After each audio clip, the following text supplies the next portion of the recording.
अब से 35 साल पहले जिस आदमी को हरियाणा मेवात के हमारे भाइयों ने ये कहकर नकार दिया था कि तुमको पहचान गए हैं हम, तुम इन नस्लों के सौदागर हो। आप समझिए, एक आदमी हरियाणा से राजस्थान चलकर क्यों आया, सोचिए आप। जिसको नकार दिया था 35 साल पहले हमारे हरियाणा मेवात के भाइयों ने, क्योंकि तुम वो लोग हो जो 40 साल, मैं कहूं 70 साल के करियर में इस परिवार की 5 नौकरियां कोई गिनवा दे, मैं उसका गुलाम बन जाऊंगा, मैं उसका चेला बन जाऊंगा। मेवात के हर नेता के नौकरी लगाए हुए, रोजगार लगाए हुए लोग आपको मिल जाएंगे, लेकिन इस परिवार का कोई एक आदमी खड़ा होकर ये कह दे कि मेरी इन्होंने मदद की, मेरे साथ इन्होंने भलाई का बर्ताव किया, तो मैं उसका चेला बन जाऊंगा। क्यों नहीं करते? इसलिए नहीं करते साथियों कि विरासत में ये बात मिली है कि ये कौम जितनी कुटेगी पिटेगी उतनी ही रस देगी। ये विरासत में मिली है ये बात, ये विरासत में मिली है ये बात। आप जैसे बुजुर्ग ने बताया हमें, आप जैसे बुजुर्गों ने बताया, हम तो सोचते थे, चिंतन मनन करते थे, ये क्या मुसीबत है कि एक आदमी को चुनते हैं हम, हमारी वोट से ताकत पाता है और हमारे ऊपर जुल्म करता है, हमारे ऊपर ज्यादती करता है, हमारे नौजवानों को झूठे मुकदमों में फंसाता है। ये क्या मुसीबत है, ऐसा क्यों ये करता है? तो आप जैसे बुजुर्गों ने बताया, आप जैसे बुजुर्गों के पास बैठे जब ये जानने की कोशिश की माजरा क्या है, तो बताया कि इन लोगों को विरासत में मिला है कि इस कौम के नौजवानों को आगे मत बढ़ने देना, वरना ये तुम्हारी राहों में कांटे बनकर खड़े हो जाएंगे। कांटे किस बात के? कि तुम्हारी जान जुल्म के खिलाफ, तुम्हारी ज्यादती के खिलाफ आवाज उठाने वाले ये बन जाएंगे अगर तुमने इनको पढ़ने दिया तो। इसलिए नहीं पढ़ने देना चाहते, इसलिए आगे नहीं बढ़ने देना चाहते। मेरे इलाके में देखो गौर करके, मेरे इलाके में आपसे बताने की जरूरत नहीं है, मेरे इलाके में देखो कितने सारे लोग ऐसे हैं जो अच्छे बिजनेस करते थे, आज उनको बर्बाद कर दिया। कितने सारे लोग ऐसे हैं, आप गिन लेना, सब समझदार हो। इशारा किस तरफ कर रहा हूं? इशारा इस तरफ कर रहा हूं, जब आपके बिजनेसमैनों को बर्बाद कर देंगे, जब आपके नौजवानों को बर्बाद कर देंगे, कहां से आपके पास पैसा आएगा, कहां से आपका घर चलेगा? आप सोच के बताइए, कैसे आपका परिवार चलेगा? आप फिर बेरोजगारी की, अनपढ़ता की और क्राइम की ऐसी दलदल में चले जाओगे जहां से आपके लौटने का रास्ता नहीं बचेगा। मेरी पीड़ा यह है, मेरी तकलीफ यह है, आखिर मेरे इलाके का कोई भी नौजवान उठता क्यों नहीं, खड़ा क्यों नहीं होता? फिर हमने सौरभ भाई और तमाम नौजवान हमारे साथ हैं, शौकीन भाई जैसे लोगों के साथ हमने 5-5 साल से लगातार चर्चाएं करते थे, चिंतन मनन करते थे, बहुत सारे नौजवान थे। हमने ये तय किया कि कैसे बदल सकते हैं रास्ते, कैसे बदल सकती है वो मंजिल जहां तक हमें पहुंचना है।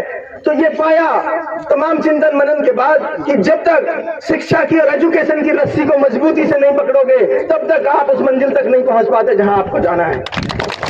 मैं आपको बताना चाहता हूं, अल्लाह का नबी जिसकी मोहब्बत में अल्लाह ने इस दुनिया को बनाया, उसने कहा कि माँ के पेट से और कब्र के गड्ढे तक इल्म हासिल करो। कोई काम ऐसा नहीं जिसके लिए अल्लाह के नबी ने यह कहा हो कि माँ के पेट से उसको शुरू करो। कई बार हमारी अकल काम करना बंद कर देती है कि माँ की पेट में कैसे इल्म हासिल करें। तो साथियों, आपको बताना चाहता हूँ, साइंस और विज्ञान ये कहती है, जब बच्चा माँ के पेट में 6 महीने का होता है तो बच्चा आवाजों को सेंस करने लग जाता है। विज्ञान ये कहते हैं, आज के दौर के डॉक्टर ये कहते हैं, जब बच्चा माँ के पेट में 6 महीने का हो जाए तो उस गर्भवती महिला से, उस महिला से जिसके पेट में बच्चा है, उससे तेज आवाज में बात मत करो। तेज आवाज में उससे बात करोगे तो बच्चे पर उसका असर पड़ेगा, बच्चा चिड़चिड़ा पैदा होगा। यही मेरे नबी कहते हैं, यही अल्लाह के रसूल कहते हैं कि माँ के पेट से तरबियत करना शुरू कर दो। उन औरतों के जिनके पेट में बच्चे हैं, उनके साथ नरमी का बर्ताव करना शुरू कर दो। ये अल्लाह के नबी कहते हैं। हमने सोचा नहीं, हमने कभी गौर नहीं किया, क्योंकि हमको सोचने ही नहीं दिया।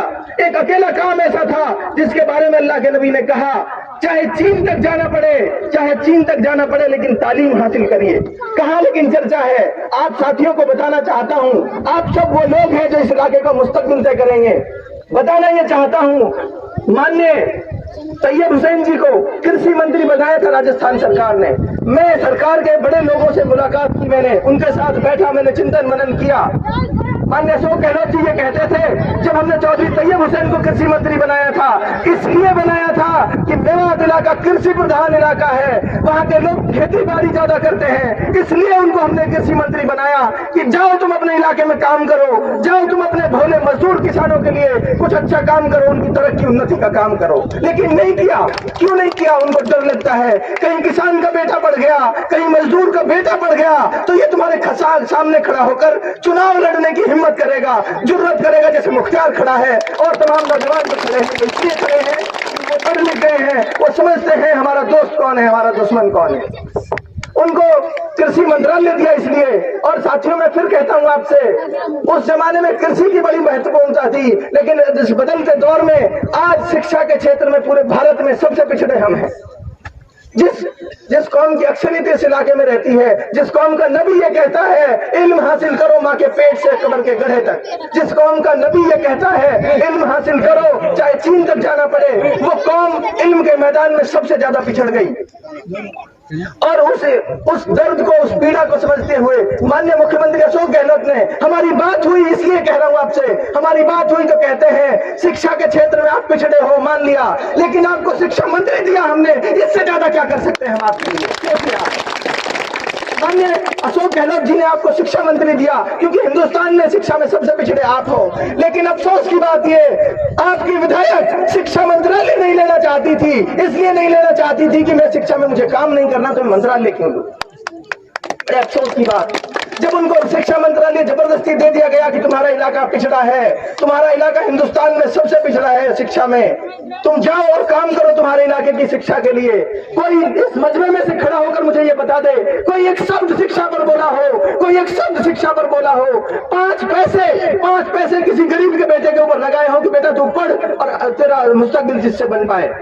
शिक्षा मंत्री का काम तो ये होता, एक एक स्कूल इलाके का, एक एक नौजवान इस इलाके का जो पढ़ाई में अच्छा था उसको आगे बढ़ाने का काम करती, लेकिन नहीं किया। इसलिए नहीं किया, उनको डर लगता है कि तुम्हारी गुंडागर्दी के खिलाफ अगर ये लोग पढ़ गए तो बोलने वाले हो जाएंगे, इसलिए नहीं किया।